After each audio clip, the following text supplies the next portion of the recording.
People always say the best revenge is moving on. I used to think that was just something people said to make heartbreak sound poetic.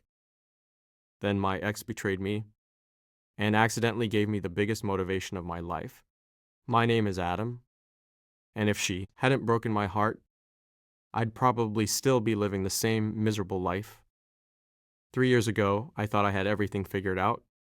I had a decent job, a small apartment, a woman I planned to marry. Her name was Rachel. We'd been together for almost 5 years.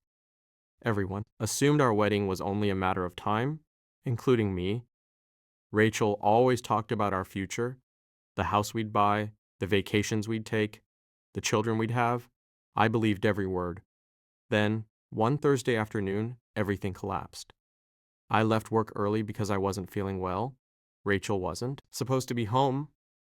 When I unlocked the apartment door, I heard laughter coming from the bedroom. At first, I thought she had friends over. Then I heard a man's voice, one I recognized instantly. My best friend, Kyle. For a few seconds, my brain refused to accept what my ears already knew. I opened the bedroom door. Neither of them even tried to explain. Kyle looked at the floor. Rachel looked annoyed, as if I'd interrupted something important. The silence lasted maybe 10 seconds. It felt like 10 hours. Finally, she spoke. I was going to tell you. No apology. No tears. Just that. I walked out without saying a word. I spent the night driving around with nowhere to go. The next morning, my phone exploded with messages. Some from Rachel, some from Kyle. Most began with, "It's not what it looks like." It was exactly what it looked like. Within a week, they were officially together. That part hurt, but what happened next hurt even more. Mutual friends slowly stopped calling. Some chose sides. Others avoided the drama entirely. Then I heard Rachel had been telling people I was controlling, that I'd neglected her, that she'd been unhappy for years. Apparently, becoming the villain made her story easier to explain. For months, I barely recognized myself. I stopped exercising, stopped seeing friends, started eating whatever was easiest. Work became the only thing keeping me busy. One evening, my older brother came over unannounced. He looked around my apartment. Pizza boxes, dirty dishes, curtains still closed at 3 in the afternoon. He didn't lecture me. He simply asked, "How much longer are you going to let them decide what your life looks like?" That question stayed with me. The next morning, I did something incredibly small. I made my bed. That was it. The following day, I cleaned the kitchen. Then I went for a 20-minute walk. Those tiny decisions slowly became routines. Walking became running. Running became the gym. The gym became discipline. I wasn't trying to impress Rachel anymore. I was trying to become someone I respected again. Around the same time, I started taking online business courses after work. I'd always dreamed of starting my own consulting company. I just never believed I was ready.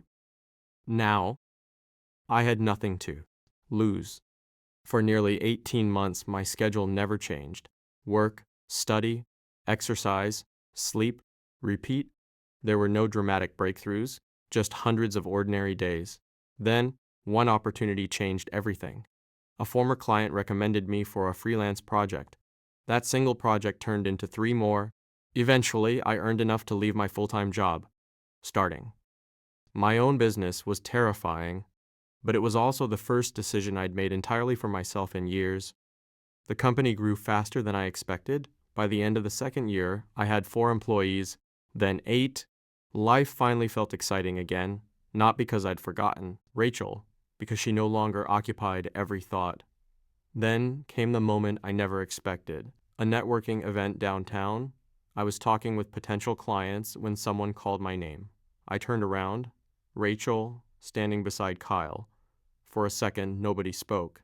She looked surprised, almost confused. "You look different," she finally said. I smiled. "So do you." The conversation was awkward. Kyle barely looked at me. Rachel asked about my work. I explained the business, nothing more. Then she quietly admitted she'd heard it was doing well.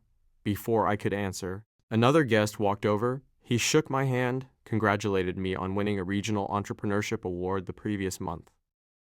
Rachel's expression changed. Not jealousy, regret. Later that evening, she asked if we could talk. Privately, against my better judgment, I agreed. She apologized for everything, leaving, lying, the rumors. She said she'd made the biggest mistake of her life.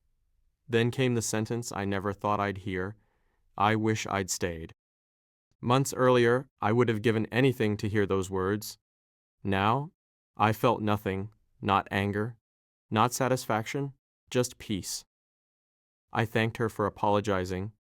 Then I told her something I'd realized long ago. If you hadn't left, I would have never become the person I am today. She started crying. I genuinely felt sorry for her. But I wasn't going backward. I wished her well. Then I walked away. That was the real victory. Not making her jealous, not proving her wrong, walking away without carrying the weight she'd left me with. Today my life looks completely different. The business continues to grow. I own a home I once thought I'd never afford. Most importantly, I'm engaged to someone who supported me before success ever entered the picture. She met me while I was still working late nights trying to build my company. She never asked about money, only about my goals. Looking back, I don't thank Rachel for betraying me. Betrayal isn't a gift, but I am grateful for what I chose to do afterward. Pain can become an excuse or fuel. For a long time, I thought, she ruined my life. The truth is, she only ended one chapter. I wrote everything that came after. Sometimes people who hurt you accidentally push you toward a future you would have never created on your own. That doesn't make what they did acceptable. It simply means they don't get to decide how your story ends. If you've ever turned heartbreak into motivation, share your story in the comments below. You never know who might need the reminder that the end of one relationship can be the beginning of an entirely better life.